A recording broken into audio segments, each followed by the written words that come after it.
اعوذ بکلمات اللہ التامۃ من غضبہ وعقابہ وشر عبادہ ومن ہمزات الشیاطین وان یحضرون۔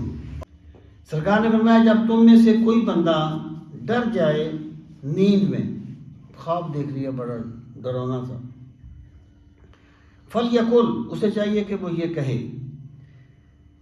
اعوذ بکلمات اللہ التامات من غضبہ وعقابہ، میں اللہ تعالیٰ کے مکمل کلمات سے پناہ مانگتا ہوں اللہ تعالیٰ کے غضب سے اور اس کی سزا سے، وشر عبادہ، اس کے بندوں کے شر سے، یعنی اعوذ بکلمات اللہ التامات من غضبہ وعقابہ وشر عبادہ ومن ہمزات الشیاطین وان یحضرون، اور شیطانی وسوسوں سے پناہ مانگتا ہوں اور اس سے بھی پناہ مانگتا ہوں کہ شیطان میرے پاس آئیں۔ فإنها لن تضرہ، جب وہ یہ دعا مانگ لے گا تو خواب اسے جو آیا تھا اس سے اسے کوئی نقصان نہیں ہوگا۔ یہ کلمات ہیں۔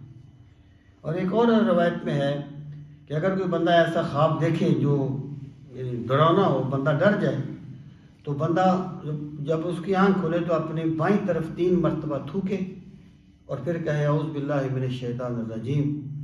اگر خواب میں کوئی بری چیز کی طرف اشارہ بھی تھا تو اس کے صدقے میں اللہ تعالیٰ اس سے محفوظ رکھے۔ وکان عبداللہ بن عمر یعلمها من بلغ من ولدہ، اور عبداللہ بن عمر جو ہیں وہ یہ کلمات اپنے بچوں کو سکھایا کرتے تھے، جو بچہ بھی بالغ ہو جاتا اس کو سکھا دیتے۔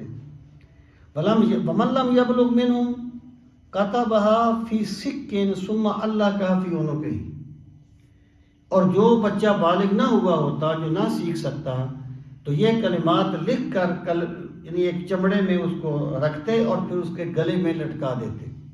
عبداللہ بن عمر، یہ تعویذ کی جواز پر دلیل ہے۔